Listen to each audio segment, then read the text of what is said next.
আসসালামু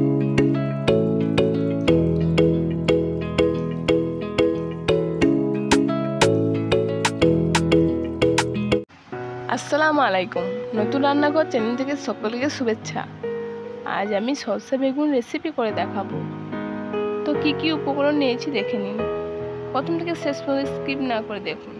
এখানে দুটো মিডিয়াম সাইজের বেগুন নিয়েছি। বেগুনগুলো আমি 4 পিস করে কেটে নিয়েছি। দুটো মিডিয়াম সাইজের পেঁয়াজ কুচি করে নিয়েছি। আর নিয়েছি সরষে, কাঁচা লঙ্কা পেস্ট করে। আর আছে আদা রসুন পেস্ট, ফোড়নের জন্য কালো জিরা, ধনিয়া পাতা আর পেঁয়াজ পেস্ট।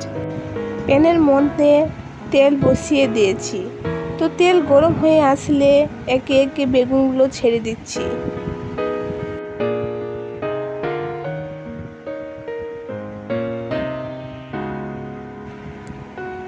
তো বেগুনগুলো উল্টে দিচ্ছি। দেখুন খুব সুন্দর কালার চলে এসেছে। তো সম্পূর্ণ বেগুনগুলো আমি উল্টে দিচ্ছি। বেগুনগুলো কত সুন্দর হয়ে ভাজা হচ্ছে। তো আমার ভাজা হয়ে গেছে, এবার আমি তুলে নিচ্ছি।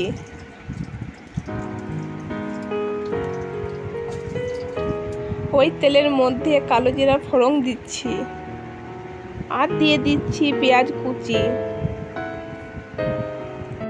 নাড়াচাড়া করে নিচ্ছি।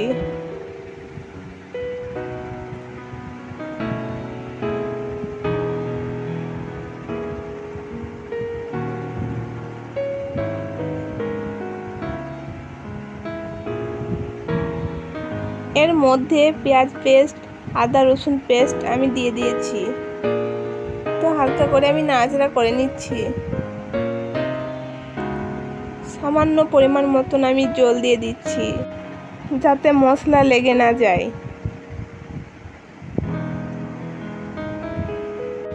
এর মধ্যে হাফ টেবিল স্পুন হলুদের গুঁড়া দিয়ে দিচ্ছি আর দিয়ে দিচ্ছি হাফ টেবিল স্পুন লঙ্কার গুঁড়া আর দিচ্ছি হাফ টেবিল স্পুন ধনে জিরা গুঁড়া আর স্বাদ মতো লবণ দিয়ে আমি হালকা করে নাড়াচাড়া করে নিচ্ছি। দেখুন ভালো করে মশলাগুলো কষে নিচ্ছি। এর মধ্যে সরষে বাটা দিয়ে দিচ্ছি। তো মশলার সঙ্গে কষে নেব।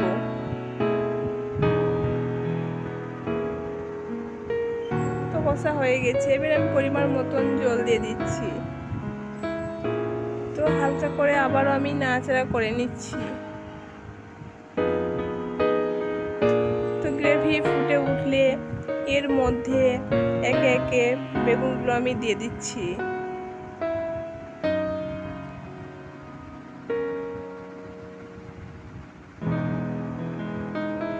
তো আমি ঢাকনা দিয়ে ঢেকে দিচ্ছি।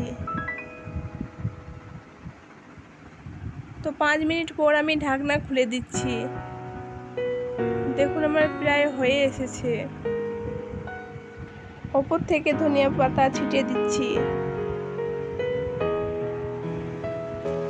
তো দেখুন রেসিপিটা হয়ে গেছে। এই রেসিপিটা ভালো লাগলে লাইক সাবস্ক্রাইব করে দিয়েন। তো এবার আমি পরিবেশন করছি। সরষে বেগুন গরম গরম ভাতে বা রুটিতে দারুণ লাগে। মনে হবে না যে বেগুন খাচ্ছি। তো দারুণ টেস্ট ও সুস্বাদু হয়। এই রেসিপি বাড়িতে ট্রাই করে দেখবেন। খেতে ভালো লাগলে শেয়ার কমেন্ট করবেন।